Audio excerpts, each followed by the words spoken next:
Just like that, the trade deadline has come and gone in 2025, and it was a major seller's market. Buyers had to give up a ton of prospect capital, and sellers were very happy, in my opinion. So who were the 7 biggest winners and who were the 7 biggest losers of this trade deadline? Let's get into it. But before that, really quick, I had a bad trade deadline because the Red Sox made me sad. So cheer me up by subscribing and going over and checking out my second channel, Pesky Talk More. It's linked in the description. Thank you. Speaking of Red Sox, I'm going to start out with my biggest loser of the entire day. It is the Boston Red Sox. They needed a first baseman, they needed a starting pitcher. They didn't really get either of those. They added Dustin May and Steven Matz. They made no other trades, all they lost were prospects and respect from the fan base. After trading Rafael Devers, who should also be in the loss section I guess, because they did trade him away, but after trading Rafael Devers, all GM Craig Breslow said was, we are going to buy more than any team has ever bought. They didn't buy anything. They bought Dustin May, who realistically should probably be a reliever at this point in his career.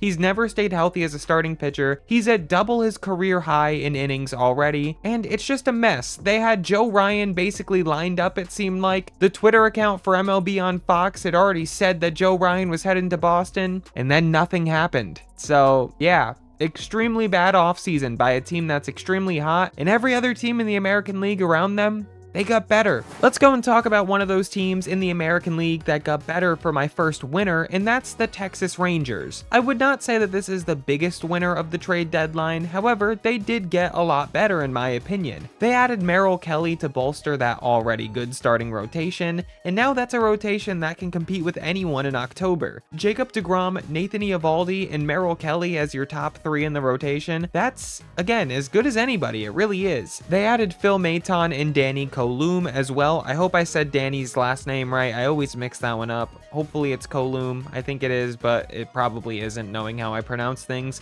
And all they lost were some prospects. There were some pretty good prospects in the Merrill Kelly deal, but I don't really care. The Rangers are in a position where they can win the American League. I'm happy that they went out and spent some prospects to get some good pitching because they kind of needed it. Well, actually, I'm upset about it because, again, I'm a Red Sox fan and I want the Rangers to lose so that the Red Sox make the playoffs. But as a baseball fan, I think that they had a good offseason and I like that, and I don't like what the Red Sox did. Let's move on to another loser. We're going to stay in the American League and we're going to head over to the Minnesota Twins. Now, I don't think that they really lost that badly because they added tons of prospects, and I think that they actually did what I want most loser teams to do. They really sold a lot of pieces. In my script, I wrote that they traded the entire MLB roster outside of Joe Ryan and Byron Buxton, which I think is pretty much true. They traded multiple relievers, including Griffin Jax and Johan Duran. They traded Harrison Bader. They traded Willie Castro. They traded basically everyone. But you know what? They got tons of prospects and they weren't going to win this year, so they looked at themselves in the mirror, were honest with themselves, and said, you know what? Let's rebuild here. And I like that, but I kind of got to give them the losers when they're giving up this badly. I don't personally really think that they're losers, but a lot of people will, and their fans are the biggest losers of the entire night because they lost all of their players, and that's just brutal. I feel very bad for their fans. Also, they really should have traded Joe Ryan as well because that is their most valuable asset, and they're not going to win a World Series within the next 2 years. They're probably going to trade him in the offseason, and then he'll be less valuable, so they should have traded him today as well. Let's move over to the National League for the second winner and go to the Philadelphia Phillies. And honestly, this is one of my favorite trade deadlines out of any team. I think the Philadelphia Phillies did exactly what they had to do. The Phillies bullpen has been terrible, so they went out and got the best reliever on the market in Johan Duran, who is one of the best relief pitchers in all of baseball. They also added Harrison Bader, who will really help shore up that outfield defense, and he's probably the best bat that they have out there in the outfield. This will help them get Max Kepler out of the lineup, who is not good, and it'll keep Kyle Schwarber at DH permanently instead of making him play left field, which also helps. They did lose 2 big prospects in Micah Bell and Eduardo Tate, who are both top 100 prospects, so that is a little difficult to stomach.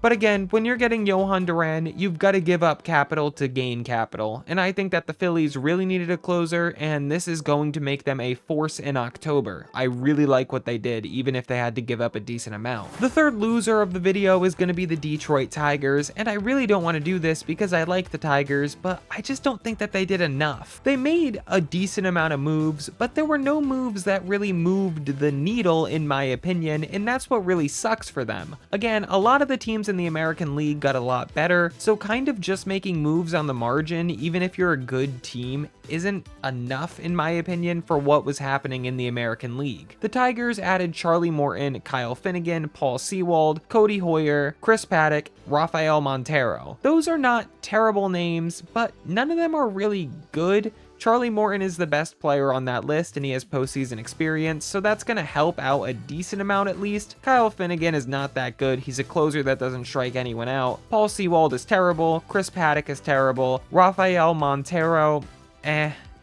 all they lost was prospects, so I don't hate going after some pitching depth, but they just lost Reese Olson and they really needed some bullpen help and they didn't really get pieces that are going to help them out that much. I would have much rather seen them go after a big fish and they didn't do that. The third winner of the video is going to be the Seattle Mariners, and again, this is a really big win for the Mariners. They added Eugenio Suárez and Josh Naylor, and those two guys are really going to help out a very powerful offense at this point. There are 5 or 6 real threats in that Mariners lineup now, and we all know that last year there was not a lot of damage done by that Mariners lineup. So this was a very big trade deadline for them. They also lost 0 of their 8 top 100 prospects, and again, they got debatably the best player that got traded in Suárez. So it's insane that they were able to get a player of that caliber without giving up one of their 8 best prospects. Huge win for the Seattle Mariners, huge win all around, just really good baseball business by the Mariners. Incredible, really. The next loser is a team that is always on this loser list, whether it's the offseason, whether it's the trade deadline. It's the Los Angeles Angels. They added Oswald Peraza,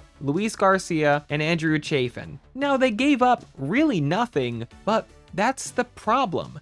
The Angels have to know that they are not competing in this American League wildcard race. I think they're 4 games back or maybe 5 games back. But again, Seattle and the Rangers, who are directly above the Angels, are a lot better than the Angels, and they got even better. So not trading Luis Rengifo, Tyler Anderson, Taylor Ward, Yohan Moncada, these are all rentals. Why aren't they trading these guys? Even Jorge Soler. And you even could have been thinking about trading Mike Trout, because you're still not going to win with him. You're the Angels, you're never going to win. I don't know what to say. You should really try to retool that farm. But they never do, because they're the Angels. Losers once again. The fourth winner of the video might be a team that you guys disagree with, so you're gonna have to let me know. I think the Sacramento Athletics are big time winners here. Sure, they might have lost Mason Miller and JP Sears, and I know that some fans might be annoyed about losing Mason Miller, but Leo De Vries, I think he is gonna be the real deal, so acquiring him for a closing pitcher, I mean, that is very impressive stuff by the Athletics. Again, I know that Mason Miller is probably their best player, but I just don't care when you're getting a top 5 prospect in baseball. Those kind of players are just not traded very often, and the fact that the A's got him and 3 other prospects for Mason Miller, who are all in the top 15 of the Padres system, I believe, again, that's just really good business, and the A's are a scary team. And De Vries is already a top 5 prospect, like I said, and he's only 18 years old. This guy has true superstar potential, and the Athletics got him for a closer. Yes, a really good closer, but he's a closer. He only pitches 1 inning a game, maybe. Another team that's been a loser all year, but they've been perennial winners recently, it's the Atlanta Braves. And that's because they did nothing really, like at all, and that's just what the issue is. It's what they didn't do. They added Tyler Kinley, Carlos Carrasco, Eric Fetty, Dane Dunning. Like, those guys aren't real players. They're just depth because all of their starting pitchers have gotten injured. All they lost was Rafael Montero, but they've had players that could have reset their farm system and not destroyed 2026 and beyond. They don't really need Sean Murphy anymore because of Drake Baldwin, and a guy like Matt Olson could completely rebuild a farm system in a matter of minutes. So I just don't understand not trading that and retooling. Also, Marcell Ozuna, I completely forgot that they didn't do that. That makes no sense at all, not trading him when he's a rental, and the Braves are way out of it. I would have considered trading pretty much everyone if I was the Braves and seeing what I could get for them. I'm shocked that they traded no one, especially Marcell Ozuna. That move had to be made. but they didn't, so they're on the loser list. Another winner is from the NL East, and that's the New York Mets. Whatever the Phillies did, the Mets followed and maybe did even better. They kind of built a super bullpen. They added Ryan Helsley, Gregory Soto, and Tyler Rogers. This is a great trio of relievers, especially Helsley, and Rogers is also extremely good. But that wasn't all. They went out and added Cedric Mullins too, who's also a very, very good outfielder defensively and pretty good offensively as well. They lost multiple top 10 prospects in the system, but I don't really think that that matters too much when you're adding Ryan Helsley, Gregory Soto, Tyler Rogers, and Cedric Mullins. The Phillies were making moves, and the Mets knew that they had to respond, and they responded maybe bigger than the Phillies made moves in the first place. It was really cool to see them going haymaker for haymaker with one another. Let's move back over to the losers, and this time, the Pittsburgh Pirates are on the list, but they're not as on the list as normally. They finally traded away guys like Ke'Bryan Hayes, who's been on a terrible contract, and David Bednar, who they haven't traded for like 4 off seasons for some reason, and they also traded Caleb Ferguson and Bailey Falter, who are just decent pitchers, but I just don't understand why they wouldn't trade away guys like Mitch Keller, Andrew Heaney, Dennis Santana, Tommy Pham, and then even guys like O'Neal Cruz and Brian Reynolds. I would have been looking to move, especially O'Neal Cruz, because he's already kind of proven that he's disgruntled with the Pirates organization. They're not going to win because they're not going to spend money, so I just try to build up as many prospects as possible, and O'Neal Cruz and I don't know.